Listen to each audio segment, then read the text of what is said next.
Hello students, our next chapter is arithmetic progression, chapter number 5। आज हम लोग chapter number 5 को पढ़ेंगे, अरिथमेटिक प्रोग्रेशन को। इसमें कुछ बेसिक चीज़ों को सबसे पहले आप जानेंगे।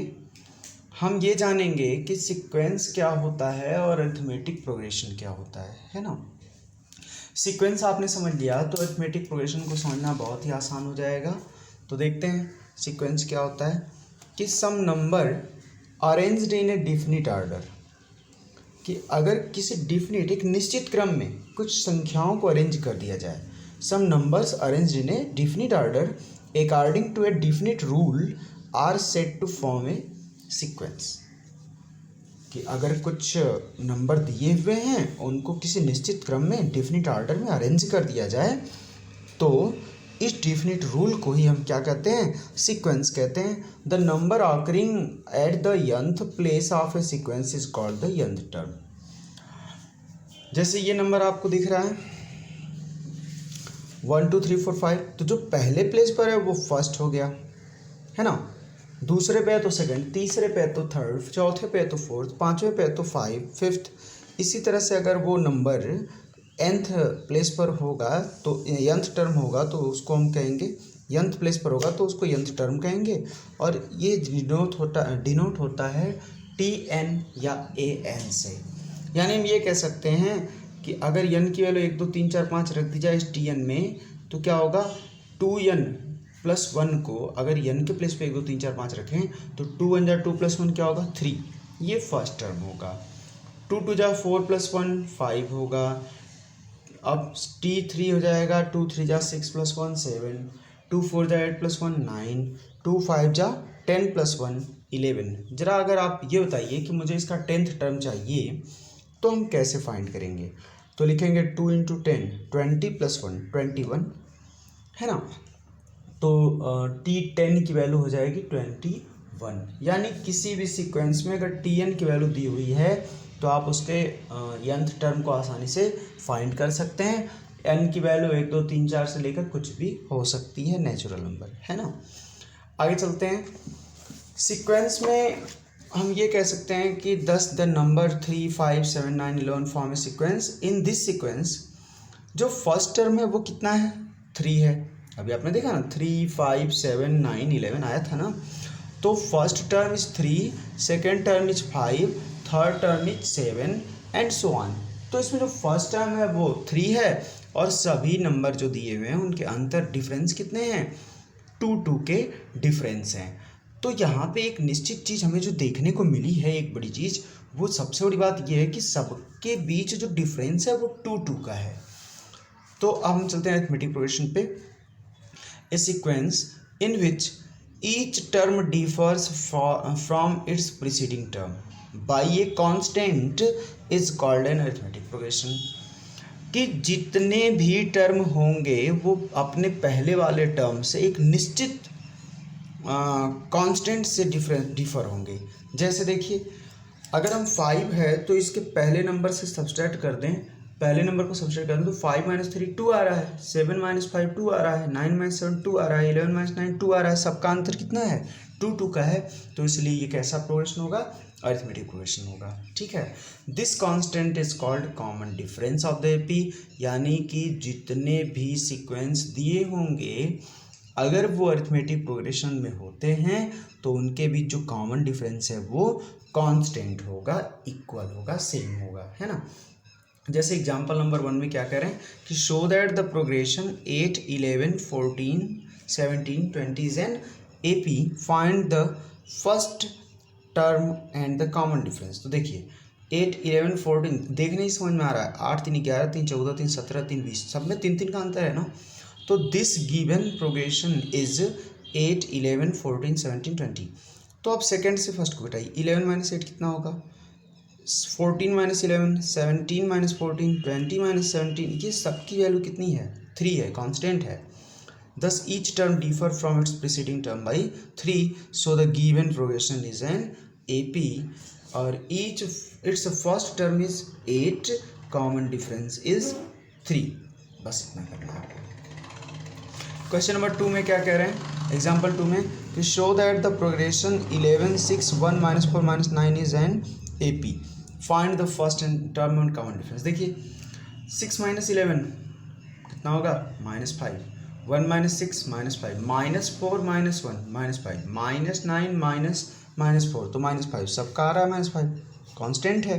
तो हम कह सकते हैं कि each term differs from its preceding term by -5, so the given progression is an AP, it's first term is 11 and common difference is -5, first term 11 और कॉमन डिफरेंस -5। इस तरीके से आप आसानी से दिखा सकते हैं। तो आपको क्या करना होगा, सिर्फ फर्स्ट टर्म को सेकंड को फर्स्ट से, थर्ड को सेकंड से, यानी हर टर्म को उसके प्रीसीडिंग टर्म से सब्सट्रैक्ट करना होगा। अगर वो डिफरेंट आता है, इक्वल कांस्टेंट आता है, तो वो अरिथमेटिक प्रोग्रेशन होगा। और जो फर्स्ट वही अरिथमेटिक प्रोग्रेशन का जो डिफरेंस है, कॉमन डिफरेंस है, वो कहलाएगा D, कॉमन डिफरेंस D, और फर्स्ट टर्म कहलाएगा A। Next, show that the following progression is an AP, √7, √21, √63। अब देखिए टेढ़ा मेढ़ा लग रहा है, तो √7 तो दिख रहा है, प्राइम नंबर है। √21 को हम लिख सकते हैं 4 7 जा 21 और 4 बाहर आएगा तो 2 हो जाएगा। 9 7 जा 66 और 63 और 9 को 3 लिख सकते हैं √9 को। तो √7 2 √7 3 √7 4 √7, इस तरीके से √7 बढ़ता जा रहा है। Clearly second minus first √7, third minus second √7, सबका आ रहा है ना। तो कॉमन डिफरेंस हो गया √7, और नेक्स्ट टर्म क्या हो जाएगा इसके बाद 3 √7 के बाद 4 √7 5 √7। इस तरीके से हम नेक्स्ट टर्म भी फाइंड कर सकते हैं। किसी भी अरिथमेटिक प्रोग्रेशन में, किसी भी सीक्वेंस में अगर कांस्टेंट टर्म को हम जोड़ते जाएं, ऐड करते जाएं, तो हमें नेक्स्ट टर्म मिलता जाएगा। तो ये जो मैंने 3 एग्जाम्पल बताए हैं, आई होप इससे आप बड़ी ही आसानी से क्वेश्चंस को समझ सकते हैं। सेकंड में क्या कह रहा है, 9 × 2, अच्छा 18 √50 √98 को इस तरह से बांट के देखा गया है ना। तो इसको भी आप समझ लेंगे। एग्जाम्पल नंबर 4 देख लीजिए। Find A and B such that number A 9 B 25 form an AP। A और B की वैल्यू पूछ रहे हैं और कह रहे हैं कि ये AP में है। तो कैसे करेंगे, बहुत ही आसान है। आप जानते हैं कि 9 - A की वैल्यू वही होगी जो B - 9 की होगी, और इक्वल टू 25 - B होगा। देखिए 9 - A equal to B - 9 equal to 25 - B, ये 3 इक्वेशन बने। अब 3 जब बन गए तो दूसरे और तीसरे में B और B दिया हुआ है, एक साथ कर लीजिए। तो B - 9 इक्वल टू 25 - B, तो यहाँ से हमें B की वैल्यू 17 मिल गई। अब पहले और दूसरे को ले लीजिए, चाहे पहले और तीसरे को ले लीजिए, आपको आसानी से A की वैल्यू मिल जाएगी। और इस तरीके से आप सिंपल इसको सॉल्व कर सकते हैं। ठीक है, नेक्स्ट है अरिथमेटिक सीरीज। अभी तक क्या था, अरिथमेटिक प्रोग्रेशन था ना। तो अरिथमेटिक सीरीज क्या है कि by adding the term of an AP we get the corresponding arithmetic series, on adding the term this we get arithmetic series this. अगर कॉमा से सेपरेट करके लिखा हुआ टर्म है तो वो अरिथमेटिक प्रोग्रेशन होगा, लेकिन अगर उसमें प्लस साइन लगा दिया गया तो वो अरिथमेटिक सीरीज हो जाएगी। तो अरिथमेटिक प्रोग्रेशन और अरिथमेटिक सीरीज में फ़र्क सिर्फ इतना है कि कॉमन डिफरेंस तो दोनों सेम रहेगा। फ़र्क इतना है कि इसमें प्लस का साइन होगा तो सीरीज हो गया, और अगर ऐसा रहेगा तो अरिथमेटिक प्रोग्रेशन हो जाएगा। क्लियर है? ओके।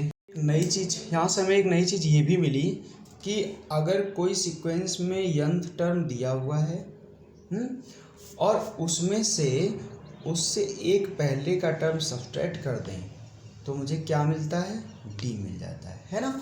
जैसे मैं दूसरे से अगर n की वैल्यू 2 ले लूँ तो A2 - A1 मिल रहा है, कांस्टेंट D होगा।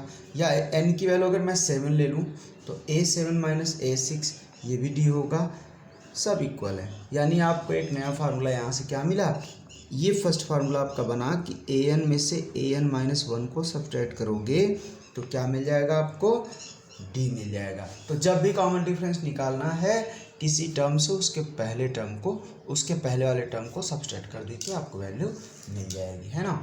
इस an - 1 को कहीं कहीं AK - AK - 1 दे सकता है, AP - AP - 1 NMNOP कुछ भी ले सकते हैं कांस्टेंट में, ठीक है। तो देखिए ये आपके NCERT में पेज नंबर 96 पे ये दिया हुआ है an minus (1) equal to d कि let us denote the first term by a1, second term a2, third term a3। तो इस तरह से a2 माइनस a1 वही होगा जो a3 माइनस a2 होगा और an माइनस an माइनस 1 होगा। ठीक है। अब आते हैं हम d equal to AK plus 1 minus AK, वही बात है कि AK प्लस 1 से AK घटाइए, चाहे AK से AK माइनस 1 घटाइए, हर टर्म से उसके पहले वाला टर्म।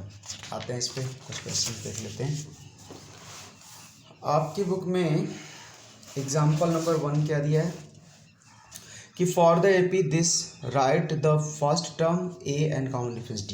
तो देखिए फर्स्ट टर्म 3/2 हो जाएगा, क्लियर है, और कॉमन डिफरेंस क्या होगा, इसमें से इसको घटा दीजिए, 1/2 माइनस 3/2 माइनस 2/2 माइनस 1, आंसर ये 1 छिप गया इसमें, है ना। Remember that we can find D using any 2 consecutive terms once we know that the number are in AP। पहले हम ये जान लें कि अगर नंबर AP में है, चूँकि यहाँ ऑलरेडी दे चुका है फॉर द AP, तो मुझे सोचना ही नहीं है, AP है तो पहला टर्म ये हो गया, दूसरे से पहले घटा दिए, AP मिल गया, कॉमन डिफरेंस काम हो गया। Example number 2, which are the following list of the numbers form AP if they form an AP, right next to term. देखिए 10 माइनस 4 कितना होता है 6, 16 माइनस 10 6, 22 माइनस 6 16 6, सब में 6 का अंतर है। या डायरेक्ट देखिए 4 6 10 6 16 6 22 6 28, अगला टर्म क्या होगा 28 होगा, 28 होगा, उसके बाद वाला क्या होगा 34 होगा।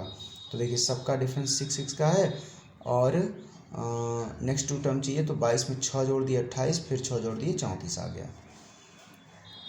सेकंड में क्या कर रहा है 1 माइनस 1 माइनस 3 माइनस 5, तो -1 माइनस 1 तो -2 आया, -3 माइनस -1 तो -3 प्लस 1 -2 आया।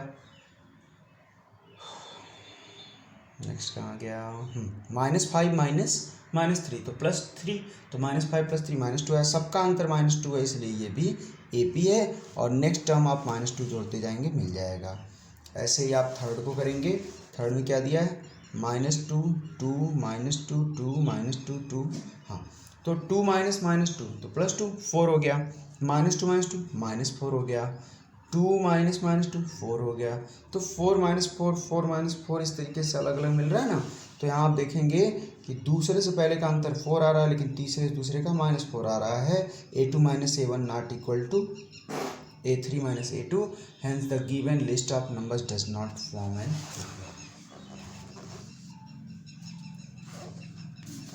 नाउ एक्सरसाइज 5.1 में आप देख लीजिए कि a taxi fare after each kilometre when the fare is ₹15 for the first kilometre and ₹8 for each additional kilometre. आपको एक प्रोग्रेशन बनाना है, तो पहले किलोमीटर के लिए कितना फेयर है 15।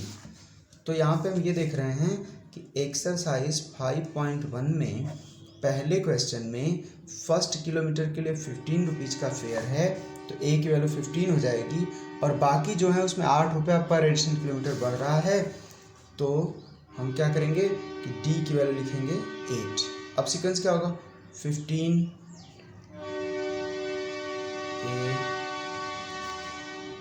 A प्लस 2D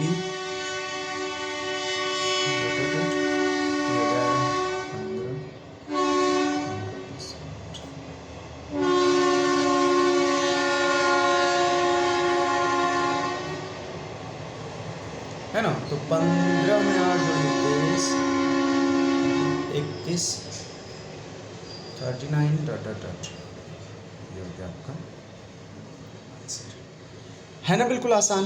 आप A की वैल्यू पुट करते जाओ 15 और D की वैल्यू 8, सब में जोड़ते जाओ, 15 8 23 ऐसे ही देखिए सेकंड में लिखा है the amount of air present in cylinder when A vacuum pump remove 1/4 of the air remaining in the cylinder eight A time. अब देखिए 1/4 हर बार रिमूव कर रहा है ना, तो इसमें क्या होगा कि सेकंड में मान लीजिए पहले वॉल्यूम था उसका x, ठीक है। अब दूसरे बार वॉल्यूम क्या हो जाएगा, या पहले A था, है ना, फर्स्ट टर्म A है ना, पहले वॉल्यूम था एयर का A, फिर 1/4 रिमूव हुआ तो 1/4 रिमूव हो गया, ए माइनस ए बाई फोर। फिर क्या हुआ, अब जितना बचा है उसमें से ए बाई फोर रिमूव हुआ, फिर जितना बचा है उसमें से minus A by four remove हुआ, और हमारी वैल्यू क्या मिली, four a minus a, four a minus a three a by four. अब यहाँ पे क्या होगा कि थ्री ए बाई फोर में से ए बाई फोर रिमूव होगा, तो क्या हो जाएगा two A by four, A by two. फिर यहाँ ए बाई टू से ए बाई फोर रिमूव होगा तो क्या होगा, four two A minus A by four. इस तरीके से बढ़ता जाएगा। अब हम चेक करेंगे कि क्या three a by four minus a की वैल्यू कितनी आ रही है, माइनस ए बाई फोर, और यहाँ से कितनी आ रही है, a by two minus three a by four की वैल्यू कितनी आ रही है, four two A minus three a minus A by four, और a by four minus A by two की वैल्यू कितनी आ रही है, माइनस, ये देखिए फोर हो जाएगा ना, a minus two A minus A by four. सब में कॉमन डिफरेंस इक्वल मिल रहा है ना, ठीक है। तो आप यहाँ से चेक करके बता सकते हैं। क्वेश्चन में कह रहा है कि in each of the following situation does the list of number making arithmetic progression and why, कि क्या ये नंबर अरिथमेटिक प्रोग्रेशन बना रहे हैं, अगर बना रहे हैं तो क्यों बना रहे हैं। तो आप बता सकते हैं कि इसमें हर एडिशनल किलोमीटर के लिए 8 रुपये लग रहा है, हर बार रिमूव 1/4। अच्छा एक चीज़ और है, 1/4 रिमूव नहीं हो रहा है, 1/4 रिमेनिंग बच रहा है सिलेंडर में, तो ये AP नहीं होगा। इसमें कह रहा है कि the cost of digging a well after every metre of digging when its cost is ₹150 for the first metre, पहले मीटर के लिए 150 है और हर बार 50-50 रुपये बढ़ रहे हैं, तो ये AP होगा। The amount of money in account every year when ₹10,000 is deposited at compound interest of at 8% per annum. अगर 8% पर एनम के हिसाब से कंपाउंड इंटरेस्ट लग रहा है तो पहली बार तो 10,000 रुपये पे लगेगा 8% ब्याज, तो 8% इंटरेस्ट अगर 10,000 रुपये पे लगता है तो कितना हो जाएगा, 10,000 का 8% हो जाएगा 800 रुपये, है ना भी। 100 का 8 है तो 1,000 का 80 होगा, 10,000 का 800 होगा। लेकिन दूसरी बार जो इंटरेस्ट लगेगा वो 10,800 रुपये पे लगेगा, तो वो इंटरेस्ट बढ़ जाएगा, यानी एक निश्चित क्रम में नहीं बढ़ रहा है, इसलिए ये AP नहीं होगा। अब इसमें कह रहा है राइट फर्स्ट फोर टर्म के लिए ए की वैल्यू 10, डी की वैल्यू 10, तो फर्स्ट फोर टर्म होगा 10, 20, 30, 40, डी जोड़ते जाइए, है ना। इस तरीके से आप सेकंड, थर्ड, फोर्थ करिए। इसमें टोटल 4 क्वेश्चन है, आप करेंगे सॉल्व, जो प्रॉब्लम होगी आप पूछेंगे हमसे। Okay, thank you.